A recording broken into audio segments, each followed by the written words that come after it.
বন্ধুরা, আজ আমি আপনাদের নিয়ে চলেছি এমন এক স্থানে যেখানে দিন রয়েছে ভক্তির আবেশে আর রাত্রি রহস্যে মোড়া, যেখানে প্রতিটি বৃক্ষ সাক্ষী এক অপার্থিব প্রেমের, যেখানে রাত নামলেই ভেসে আসে বাঁশির সুর।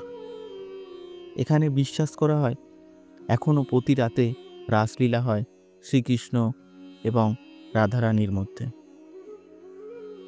এটি বৃন্দাবনের নিধিবন, রহস্যে মোড়া, ভক্তিতে পূর্ণ এবং অলৌকিকতায় অভিভূত।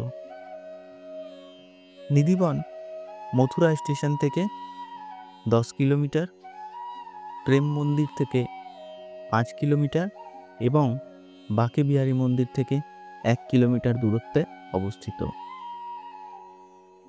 সকাল 5টা থেকে রাত্রি 7টা, যতক্ষণ না সন্ধে হচ্ছে, এই মন্দির সকলের জন্য খোলা থাকে। এই মন্দিরে কোনো প্রবেশ মূল্য নেই। রাত্রিবেলায় এই মন্দিরে প্রবেশ করা যায় না। নিধিবন দর্শনের বেশ সময় হলো দুপুর 12টা থেকে বিকেল 4টে, কারণ এই সময় বৃন্দাবনের বেশিরভাগ মন্দির বন্ধ থাকে। এই বনেই ভক্ত স্বামী হরিদাস ধ্যান করতেন, যাকে শ্রীকৃষ্ণ স্বয়ং দর্শন দিয়েছিলেন। বিশ্বাস করা হয় প্রতিদিন রাতে রাধাকৃষ্ণ ও গোপীগণ এখানে রাসলীলা করেন। সেই লীলার প্রস্তুতি হয় নিধিবনের এক বিশেষ ঘরে, যার নাম রংমহল। আপনারা সামনেই দেখতে পাচ্ছেন রংমহল। এই রংমহলে এখনো প্রতিদিন সাজিয়ে রাখা হয় শ্রীকৃষ্ণের শয্যা, পানের পাত্র, চন্দনের পেস্ট, লাড্ডু। এগুলো রেখে পুরোহিতরা সন্ধ্যাবেলায় দ্বার বন্ধ করে চলে যান এই বন থেকে। ভোরবেলায় দেখা যায় মিষ্টির কিছু অংশ খাওয়া, চন্দন ঘষা এবং বিছানায় কেউ যেন ঘুমিয়েছিলেন, এমন চিহ্ন। বন্ধুরা, সন্ধ্যা নামতেই নিধিবন হয়ে যায় নিষিদ্ধ এলাকা। সন্ধ্যা 7টার পর কেউ এখানে থাকতে পারেন না, এমনকি পুরোহিতরাও নন। কারণ বিশ্বাস করা হয় সেই সময় শ্রীকৃষ্ণ এবং রাধারানী নিজেরাই এখানে আসেন। আর এখানে আরও একটি মন্দির আছে, বাঁশিচড়ি রাধারানী। এই যে সামনেই দেখতে পাচ্ছেন। একদিন রাধারানী মুগ্ধ হয়ে শ্রীকৃষ্ণের বাঁশি চুরি করে নেন। তখন থেকে বলা হয় রাতে যখন রাসলীলা হয়, রাধারানী নিজের হাতে বাঁশি বাজিয়ে শ্রীকৃষ্ণকে আহ্বান করেন। এই বাঁশির সুর কেউ কেউ বলেন এখনও শোনা যায় নিধিবনে গভীর রাতে। অনেকে এই নিধিবনে লুকিয়ে রাসলীলা দেখতে এসছেন।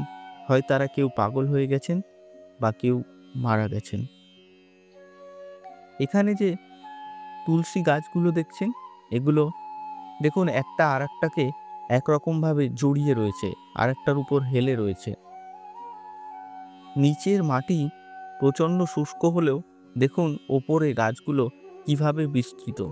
এই সব তুলসী গাছগুলোই রাত্রিবেলায় গোপীর রূপ ধারণ করেন এবং হয়ে ওঠেন একদম জীবন্ত। নিধিবনের মধ্যেই কয়েকটি কুণ্ড রয়েছে, যার মধ্যে বিশেষ হলো এই ললিতা কুণ্ড। রাধারানীর সখা একবার রাসলীলার পর, নৃত্য করার পর অনেক জল তেষ্টা পেয়ে গিয়েছিল। তখন শ্রীকৃষ্ণ নিজের বাঁশি মাটিতে রেখে সেই বাঁশি দিয়ে একটি কুণ্ড বা জলের কূপ তৈরি করে দেন। এই হলো সেই পবিত্র ললিতা কুণ্ড।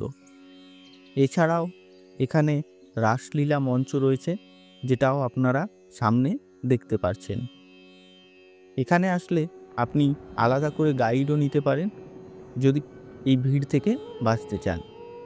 গাইড মাথাপিছু 200 টাকা করে চাইছিল, যদিও আমরা গাইড নিইনি। আমি যখন রংমহলের সামনে দাঁড়ালাম, বুকের ভেতর কম্পন অনুভব করলাম। চোখের সামনে ভাসতে থাকলো শ্রীকৃষ্ণ, আর বাতাসে শোনা যাচ্ছিল সেই বাঁশির মৃদু সুর। কিছু জায়গা শুধু দর্শনের নয়, অনুভবের জন্য নিধিবন হলো সেই রকম এক স্থান।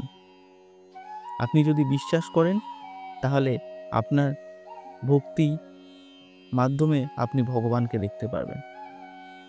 বন্ধুরা, যদি আজকের এই ভিডিও আপনাদের ভালো লাগলো, তাহলে অবশ্যই চ্যানেলটাকে সাবস্ক্রাইব করবেন আর একটি লাইক করে দেবেন।